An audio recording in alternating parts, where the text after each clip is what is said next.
நாம் இன்றைக்கி 2012 ரிலீஸ் ஆன தி பொசஷன் அப்படிங்கிற படத்தை பற்றி தான் பார்க்க போகிறோம். ஃபஸ்ட்டு இந்த படத்தோட கதையை நான் ஷார்ட்டாக சொல்லிடுறேன், அதுக்கப்புறமா மொத்த கதையும் பார்க்கலாம். ஒரு பேயை ஒரு பாக்ஸில் அடைச்சி வச்சுருக்காங்க. அதை எப்போ அடைச்சாங்க, யார் அடைச்சாங்கிற விஷயம்லாம் அந்த படத்தில் சொல்ல, அந்த பாக்ஸை யதார்த்தமாக ஒரு பொண்ணு வாங்கிட்டு போயிடுது. அந்த பாக்ஸில் இருக்கிற பேயை அந்த பொண்ணை பயன்படுத்தியே உலகத்துக்கு வரதுக்கு ட்ரை பண்ணுது. இந்த விஷயத்தெல்லாம் தெரிஞ்சுக்கிட்டு அந்த பொண்ணோட அப்பா அந்த பேய்கிட்ட இருந்து தன்னோட பொண்ணை காப்பாற்ற ட்ரை பண்ணுறாரு. அவர் காப்பாற்றிட்டாரா இல்லையாங்கிறதா அந்த படத்தோட கதை. இப்போ இந்த படத்தோட மொத்த கதையும் நம்ம பார்க்கலாம். ஃபஸ்ட் எடுத்தோடனே ஒரு வயசான லேடி அவங்க வீட்டில் இருக்கிற ஒரு பாக்ஸை வித்தியாசமாக பார்த்துட்டு அதை தொட ட்ரை பண்ணுறாங்க. ஆனால் அவங்க அதை தொடாமல் நவுந்து போய் ஒரு பாட்டை போட்டு விட்டுட்டு அவங்களோட தலையை வர்றாங்க. ஆனால் அவங்க தலையிலேருந்து ஒரு குத்து முடி அவங்க கையில் வந்துடுது. உடனே அவங்க ஒரு சுத்தியில் எடுத்துகிட்டு போய் அந்த பாக்ஸை சுற்றி இருக்கிற பொருள்லாம் நவுத்திட்டு அதை அடிக்கிறதுக்காக அந்த சுத்தியில் வாங்குறாங்க. அப்போ திடீர்னு அவங்க முகலாம் வலிஞ்சு ஊற்றுற மாதிரி ஒரு மாதிரியாக மாதிரி அவங்க கீழே விழுந்து கண்ணாமனா நெளிஞ்சு செவுத்தில் அடித்து மயக்கம் வர்றாங்க. அங்கே கட் பண்ணால் நம்ம ஹீரோ அவரோட ஸ்டூடெண்ட்ஸ்க்கு பாஸ்கெட் பால் ட்ரைனிங் கொடுத்துட்ருக்காரு. அவருக்கு ஏற்கனவே கல்யாணம் ஆகி டைவர்ஸ் ஆகிருக்கும். அவரோட பசங்க கொஞ்ச நாள் இவர்கிட்டையும் கொஞ்ச நாள் அவரோட ஒய்ஃப்கிட்டையும் இருப்பாங்க.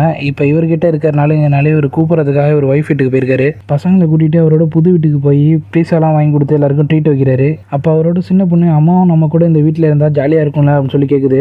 ஆனால் அவரோட பெரிய பொண்ணு அம்மாவும் அப்பாவும் டைவர்ஸ் வாங்கிட்டாங்க, இனிமேல் அவங்க ஒன்றும் சரியாக மாட்டாங்க, இது உனக்கு புரியவே புரியாதா அப்படின்னு சொல்லி திட்டினோடனே அந்த பொண்ணு கோச்சிட்டு அந்த இடத்த விட்டு எந்திரிச்சு போயிடுது. உடனே நம்ம ஹீரோ அவள் சின்ன பொண்ணு தானே, அவன்கிட்ட போய் ஏன் இப்படி பேசுகிற அப்படின்னு சொல்லி கேட்குறாரு. அதுக்கு அந்த பொண்ணு அந்த இடத்த விட்டு கோச்சிட்டு எந்திரிச்சு போயிடுது. உடனே நம்ம ஹீரோ அவரோட சின்ன பொண்ணுக்கிட்ட விளையாட்டு காமிச்சு பேச்சு கொடுத்து தூங்க வச்சிடறாரு. அடுத்த நாளே இவங்க ரெண்டு பேரையும் வெளியே கூட்டிகிட்டு போகும்போது ஒரு வீட்டில் இருக்கிறவங்க அவங்க வீட்டில் இருக்கிற தேவையில்லாத பொருள்லாம் வெளியே வச்சு வித்துட்டு இருக்காங்க. அதை பார்த்து இவரோட பொண்ணு அங்கே போய் நம்ம ஏதாச்சும் வாங்கலாம் அப்படின்னு சொல்லி அங்கே கூட்டு போயிடுது. நம்ம ஹீரோவும் உங்களுக்கு என்னெல்லாம் வேணுமோ வாங்கிக்கோங்க அப்படின்னு சொல்லிடுறாரு. ஃபஸ்ட்டு ஒரு கிளவி ஒரு பாக்ஸை உடைக்க ட்ரை பண்ணியிருக்கோம். அந்த கிளவியோட வீடு தான் இது. அதனால் அந்த பாக்ஸும் வெளியே விற்கிறதுக்கு இருக்கும். அந்த பாக்ஸ் பார்க்க வித்தியாசமாக இருக்கிறதுனால அந்த பொண்ணு அதையும் சேர்த்து வாங்கிடுது. அப்போ அந்த வீட்டுக்கு வந்து ஒருத்தவங்க அந்த பொண்ணையே வித்தியாசமாக பார்த்துட்டு அந்த வீட்டுக்குள்ளே போகிறாங்க. அந்த பொண்ணும் அவங்களே பார்த்துட்டு கொஞ்சம் கொஞ்சமாக நோந்து அவங்க வீட்டு ஜன்னல் சைடு போயிடுது. ஜன்னலில் பார்த்தா அந்த பொட்டியை உடைக்க ட்ரை பண்ண பாட்டி உடம்பு ஃபுல்லாக கட்டு போட்டு அந்த இடத்துல படுத்து கிடக்காங்க. அவங்க இந்த பொண்ணு கையில் இருக்கிற அந்த பாக்ஸை பார்த்துட்டு பயங்கரமாக கத்துறாங்க. அந்த பொண்ணு பயந்து போய் அந்த இடத்த விட்டு ஓடிடுது. வீட்டுக்கு போனோடனே அந்த பொண்ணு அந்த பாக்ஸை திறக்க ட்ரை பண்ணுது. ஆனால் அதனால் திறக்க முடியல. அதனால் அப்பா கிட்ட ஹெல்ப் கேட்குது. அப்பாவும் அதை என்னடான்னு பார்த்துட்டு இந்த பொட்டியை திறக்கிறதுக்கு வழியே இல்லை, அதனால் அது திறக்கக்கூடாதுன்னு செஞ்சுருப்பாங்க போல அப்படின்னு சொல்லி அந்த பொண்ணுக்கிட்டே கொடுத்துட்டு போயிடுறாரு. அன்றைக்கி நைட்டு அந்த பொண்ணோட ரூமில் அந்த பொண்ணோட பேரை சொல்லி யாரோ கூப்பிட்ற மாதிரி சவுண்டு கேட்குது. அந்த பொண்ணு எந்திரிச்சு போய் பக்கத்தில் இருந்த பாக்ஸ் எடுத்துகிட்டு வந்து ஈஸியாக திறந்துடுது. உள்ளே என்ன இருக்குன்னு பார்த்தா முகம் பார்க்குற கண்ணாடி, செத்து போன ஒரு பூச்சி, அப்புறம் ஒரு மோதிரமும் கிடைக்கிது. அந்த மோதிரத்தை எடுத்து அந்த பொண்ணு மாட்டிக்கிட்டு வேறு என்னெல்லாம் இருக்குன்னு சொல்லி பார்க்குது. அப்புறம் அந்த பாக்ஸை கட்டி பிடிச்சிட்டு தூங்க ஆரம்பிச்சிடுது. அடுத்த நாள் காலையில் அந்த பொண்ணோட அக்கா கத்துற சத்தத்தை கேட்டு அந்த பொண்ணோட அப்பாவும் இந்த பொண்ணு அந்த ரூமுக்கு ஓடி போய் பார்த்தா நேற்று நைட்டு பொட்டியில் செத்து போயிருந்த பூச்சி இப்போ உயிரோட இந்த ரூமில் இருக்குது. உடனே நம்ம ஹீரோ அந்த பூச்சி அடித்து சாவடிச்சிட்டாரு. உடனே ஒரு பொண்ணு ஏன் இந்த பூச்சை சாவடிச்சிங்கன்னு கேட்க, இன்னொன்று பொண்ணு ஏன் இந்த பூச்சை ஏன் பெட்டில் சாவடிச்சிங்கன்னு கேட்க, ரெண்டு பேருமே கோச்சிட்டு அந்த இடத்த விட்டு போயிடுறாங்க. பசங்க இவர்கிட்ட இருக்கிற நாள் முடிஞ்சிருச்சு. அதனால் இவர் பசங்களை கூப்பிட்டு போய் அவரோட ஒய்ஃப் வீட்டில் விட்டுட்டு வந்துடுறாரு. பசங்க இல்லாத டயத்தில் நம்ம ஹீரோக்கு லைஃபே போர் அடிக்குது. அவர் மட்டும் தனியாக பாஸ்கெட் பால் விளாண்டுட்டு டைம் பாஸ் பண்ணிட்டு இருக்காரு. திருப்பியும் இவரோட டைம் வந்தோடனே பசங்கள்லாம் கூட்டிகிட்டு வீட்டுக்கு வந்து பார்த்தா வீட்டில் இருக்கிற பொருள் எல்லாத்தையும் ஏதோ ஒன்று தள்ளி விட்டு வச்சிருக்கு.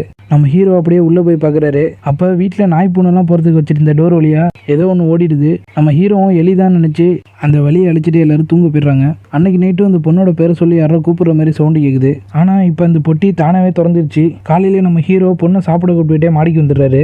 அங்கே அந்த பொண்ணு பொட்டியை திறந்து வச்சுட்டு உட்காந்துருக்கு. பொட்டியில் இருக்கிற கண்ணாடியில் அந்த பொண்ணோட மூஞ்சி வித்தியாசமாக தெரியுறதை பார்த்துட்டு நம்ம ஹீரோ மெதுவாக கிட்ட போய் அந்த பொண்ணை கூப்பிடுறாரு. ஆனால் அந்த பொண்ணோட மூஞ்சி சாதாரணமாக தான் இருக்குது. 3 பேரும் சாப்பிட்டுட்டு இருக்காங்க. அப்போ அந்த பொண்ணு மட்டும் சாப்பாடெல்லாம் அவசரமாக எடுத்து வாயில் திணிச்சிக்கிட்டே இருக்கு. அதை நம்ம ஹீரோ பார்த்துக்கிட்டே இருக்காரு.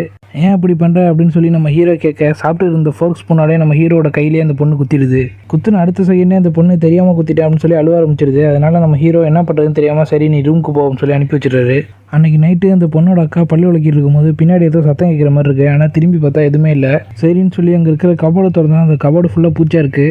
அப்படியே அந்த ரூம் விட்டு வெளியே வந்து பக்கத்தில் இருக்கிற ரூமை பார்த்தா அந்த ரூம் வாசல்லையும் கொஞ்சம் பூச்சி இருக்குது. அப்போ நம்ம ஹீரோ அங்கே வந்துடுறாரு.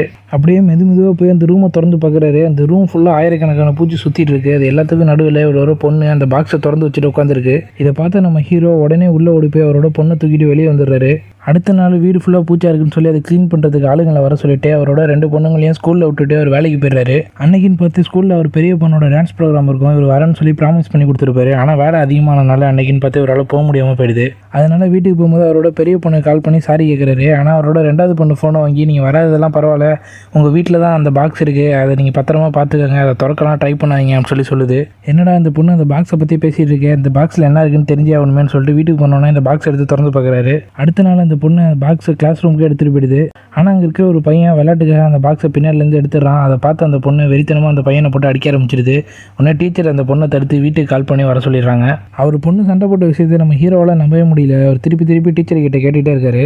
அதுக்கு உங்கள் பொண்ணு சண்டை போட்டு இருந்தால் கூட பரவாயில்ல, அவள் வெறித்தனமாக மாற ஆரம்பிச்சிட்டா, அதனால தான் உங்களை நான் வர சொன்னேன். நீங்கள் உங்கள் பொண்ணுக்கிட்ட மனசு விட்டு பேசி அவளோட பிரச்சனை என்னன்னு தெரிஞ்சுட்டு அதை சரி பண்ணுற வழியை பாருங்க அப்படின்னு டீச்சர் சொல்லி அனுப்பி வச்சிடறாங்க. இந்த பிரச்சனையில் அந்த பாக்ஸை ஸ்கூல்லேயே விட்டு போயிடுறாங்க. அந்த டீச்சர் சும்மா இல்லாமல் அந்த பாக்ஸை திறந்து பார்க்கறதுக்கு ட்ரை பண்ணுறாங்க. அப்போ அந்த இடத்துல திடீர்னு வேகமாக காத்தடிக்க ஆரம்பிக்குது. அவங்க கண்ணிலேருந்து ரத்தமாக வலியுது. அந்த ரூமை விட்டு தப்பிச்சலான்னு அவங்க ட்ரை பண்ணும்போது அந்த ரூமோட கதவும் சாத்தியுது. அதுக்கப்புறமா அவங்க மர்மமான முறையில் செத்துடுறாங்க.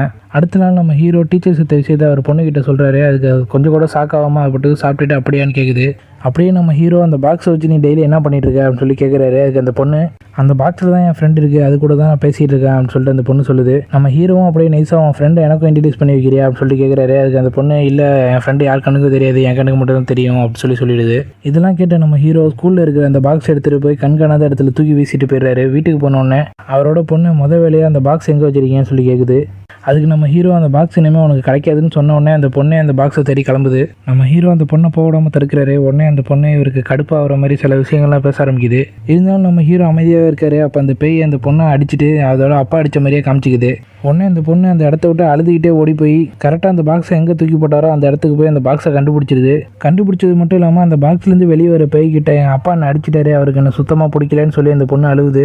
அந்த பொட்டிலேருந்து வெளியே வந்து போய் நான் உடம்புக்குள்ளே போயிடுறேன், அப்போ தான் நம்ம 2 பேரையும் யாராலையும் பிரிக்க முடியாதுன்னு சொல்லுது. அதுக்கு அந்த பொண்ணு பயந்து போய் இல்லை வேணாம்னு சொல்லி அழுகுது. அப்போ அந்த பொட்டிலேருந்து வெளியே வந்து பூச்செல்லாம் அந்த பொண்ணோட வாய்க்குள்ளே போய் அந்த பொண்ணு அதே இடத்துல மயங்கி விழுந்துருது. அப்போ நம்ம ஹீரோ கரெக்டாக வந்து அவரோட பொண்ணை காப்பாற்றிட்டு வீட்டுக்கு கூப்பிட்டு போயிடுறாரு. வீட்டுக்கு வந்து பார்த்தா வாசலில் போலீஸோட அவரோட ஒய்ஃப் நின்றுட்டு இருக்காங்க. இங்கே நடந்தது என்னன்னே தெரியாமல் என் பொண்ணை ஏன் அடிச்சாரு சொல்லி அவங்க கோவப்பட்டு பொண்ணு அவங்க வீட்டுக்கு கூப்பிட்டு போயிடுறாங்க. அவங்களோட பாய் ஃப்ரெண்ட் செட்டிலேருந்து வண்டி எடுக்க போகும்போது அந்த பொண்ணு அங்கே நிற்கிறத பார்த்துட்டு நீ ஏன் இங்கே நிற்கிற, என்னாச்சுன்னு சொல்லிட்டு கேட்குறாரு. அந்த பொண்ணு கையில் ஏதோ வச்சிருக்கிறத பார்த்துட்டு அதை வாங்கி வெளிச்சத்தில் வச்சு பார்த்துட்டு இருக்காரு. அப்போ அந்த பொண்ணோட கண்ணுலாம் மாறி அது உடம்புக்குள்ளேருந்து ஏதோ வெளியே வரதுக்கு ட்ரை பண்ணுது. அவர் அந்த பொண்ணு ஒரு மாதிரியே செய்கிறத பார்த்துட்டு என்னாச்சுன்னு கேட்கும்போது அந்த பொண்ணு திருப்பி சாதாரணமாக மாறிடுது. நம்ம ஹீரோவும் சும்மா இல்லாமல் அந்த பாக்ஸ் எடுத்துகிட்டு போய் ஒரு ஆர்கியாலஜிஸ்ட்டை காமிச்சு இதில் என்ன ஆகிருக்கு, இது என்ன சம்மந்தப்பட்டதுன்னு சொல்லி கேட்குறாரு. அவரும் அதை படித்து பார்த்துட்டு இந்த பொட்டி சாத்தானா அடிக்க பயன்படுத்துகிற பொட்டி, ஆனால் எனக்கு அதிலலாம் நம்பிக்கை இல்லை, இதில் நீங்கள் இந்த பொட்டியை திறக்காங்கன்னு எழுதியிருக்கு, அதனால் இந்த பொட்டியை நீங்கள் திறக்காத வரைக்கும் எந்த பிரச்சனையும் இல்லை அப்படின்னு சொல்கிறாரு. இதை கேட்டோன்னே நம்ம ஹீரோக்கு அப்போ தான் தெரியுது ஏதோ ஒரு பேய் தான் இந்த பிரச்சனையெல்லாம் கொடுத்துட்ருக்கு அப்படின்னு சொல்லி உடனே பேயை பற்றிலாம் தெரிஞ்சுக்க ஆரம்பிக்கிறாரு. முடிஞ்ச அளவுக்கு அதை பற்றிலாம் தெரிஞ்சுட்டு ஒரு புக் எடுத்துகிட்டு அவர் ஒயிட் ஃபீட்டுக்கு போய் அங்கே தூங்கிட்டு இருக்க ஒரு பொண்ணுக்கிட்ட உட்காந்து அந்த புக்கில் இருக்கிறதெல்லாம் படிக்க ஆரம்பிக்கிறாரு. உடனே அந்த பொண்ணு அப்படியே மெதுவாக திரும்பி பார்க்குது. காற்றுலாம் வேகமாக அடிக்க ஆரம்பிக்குது. இந்த புக்கோட பேஜெல்லாம் பறந்துகிட்டே இருக்குது. கொஞ்ச நேரத்தில் அந்த புக்கே பறந்து போய் ஒரு ஓரத்தில் விழுந்துருது. இங்கே என்ன நடக்குதுன்னே தெரியாமல் நம்ம ஹீரோட ஒய்ஃப் அந்த இடத்துக்கு வந்து நீங்கள் இங்கேருந்து கிளம்புறனா நான் போலீஸை கூப்பிடுவோம் அப்படின்னு சொல்லி நம்ம ஹீரோ மிரட்டுறாங்க. அவரும் அந்த இடத்த விட்டு கிளம்பி போயிட்டாரு. பேய் விட்டுறவங்க கொஞ்சம் பேரை நம்ம ஹீரோ மீட் பண்ணி அவங்ககிட்ட நடந்த விஷயத்தெல்லாம் சொல்லி ஹெல்ப் கேட்குறாரு. அந்த பொட்டியை பார்த்து அவங்க இது நீ திறந்துட்டியா அப்படின்னு சொல்லி ஹீரோ கிட்ட கேட்குறாங்க. அவரும் ஆமாம் அதை திறந்துச்சு, அதனால தான் உங்ககிட்ட ஹெல்ப் கேட்குறோம் அப்படின்னு சொல்கிறாரு. இது நீ திறந்துட்டீங்கன்னா அதில் இருக்கிற சாத்தான் வெளியே வந்துருக்கும், அதை எங்களால் கட்டுப்படுத்த முடியாது, இதை நீ அப்படியே விட்டுட்டு போயிடு அப்படின்னு சொல்லி சொல்கிறாங்க. ஆனால் நம்ம ஹீரோ இதே நிலமை உங்கள் பொண்ணுக்கு வந்ததுதான் நீங்கள் இதேமாரி சொல்லியிருப்பீங்களா அப்படின்னு சொல்லி கேட்டவுடனே அவங்களோட மனசு மாறுது. அங்கே இருக்கிறதுலே பெரிய அளவுத்தவர் எந்திரிச்சு அதை கட்டுப்படுத்த ஒரே ஒரு வழி தான் இருக்குது, அதோட பேர் சொல்லி அதை திருப்பி அந்த பொட்டிக்குள்ளேயே போக சொல்லி அதுக்கு உத்தரவு கொடுக்கணும் அப்படின்னு சொல்கிறாரு. ஆனால் அதோட பேர் நம்ம ஹீரோக்கு தெரியல. நம்ம ஹீரோ கோவமாக அந்த இடத்த விட்டு கிளம்பும் போது ஒருத்தவர் மட்டும் நம்ம ஹீரோக்கு ஹெல்ப் பண்ண ஒத்துக்கிறாரு. அதே நேரத்தில் நம்ம ஹீரோட ஒய்ஃப் வீட்டில் அந்த பொண்ணு கொடூரமாக மிருகம் மாதிரி ஃப்ரிட்ஜில் இருக்கிற சாப்பாடெல்லாம் எடுத்து வெறித்தனமாக கடித்து சாப்பிட்டுருக்கு. அதை நம்ம ஹீரோட ஒய்ஃப் பார்த்து பயந்துடுறாங்க. அதே பயத்தோட அவங்களோட பொண்ணை என்கிட்ட வா, நான் உன்னை ஒன்றும் பண்ண மாட்டேன்னு சொல்லி கூப்பிட்றாங்க. ஆனால் அது கத்திகிட்டே ஓடுது. நான் ஒன்றும் உன் பொண்ணு கிடையாது, இந்த மாதிரியே இந்த இடத்த விட்டு போயிடுன்னு சொல்லுது. அவங்க எவ்வளோ சொன்னாலும் கேட்க மாட்டாங்க. பேசிகிட்டே இருக்கும்போது அந்த இடத்த விட்டு அந்த பொண்ணு காணப்படுது. இவங்களும் தேடிட்டே திரும்பி போகும்போது அவங்கள கொல்லுங்கிற முடிவோட அவங்க மேலே வந்து பாஞ்சிருது. ஆனால் அவங்க பேசுகிறதெல்லாம் கேட்டு கொஞ்சம் கொஞ்சமாக மனசு மாதிரி அவங்கள கொல்கிற முடிவை கைவிட்டுருது. இவங்களும் நடந்த விஷயத்தெல்லாம் அவங்களோட பாய் ஃப்ரெண்ட்டை சொல்லி அழுதுட்டுருக்காங்க. அவரும் நீ ஒன்றும் கவலைப்படாத, அந்த பொண்ணை ஹாஸ்பிட்டலுக்கு கூப்பிட்டு போனால் சரியாயிடும் அப்படின்னு சொல்லி தைரியம் சொல்கிறாரு. அடுத்த நாள் ஹாஸ்பிட்டலுக்கு கூப்பிட்றதுக்காக ஒரு வண்டி எடுத்துகிட்டு இருக்கும்போது அந்த பொண்ணு ஊஞ்சல் ஆடிக்கிட்டே இவரை பார்த்துக்கிட்டே இருக்குது. திடீர்னு பார்த்தா இவர் கிட்ட வந்து நிற்கிது. ஒரு பயத்தோடையே மெதுவாக கிட்ட போய் என்னாச்சு ஏன் அப்படி வந்து நிற்கிறேன்னு கேட்டுகிட்டே இருக்காரு. அப்போ திடீர்னு பார்த்தா ஒரு வாயிலேருந்து ரத்தம் உழுவ ஆரம்பிச்சிடுது. வாயை தொட்டு பார்த்தா வாயில் இருக்கிற பல்லு ஃபுல்லாகவே கழண்டு வந்துடுது. அவர் அப்படியே பயந்து போய் தப்பிச்சோம் போலத்தோன்னு சொல்லி இவரோட கார் எடுத்துகிட்டு தப்பிச்சு ஓடிடுறாரு. அவர் அந்த இடத்துலேருந்து விரட்டிட்டு அந்த பொண்ணு அதே இடத்துல மயக்கப்பட்டு விழுந்துருது. அதோட அக்கா அது கிட்ட போய் என்னாச்சுன்னு சொல்லிட்டு பார்த்தா அது வாய்க்குள்ளேருந்து ஒரு பூச்சி வந்து பறந்து போயிடுது.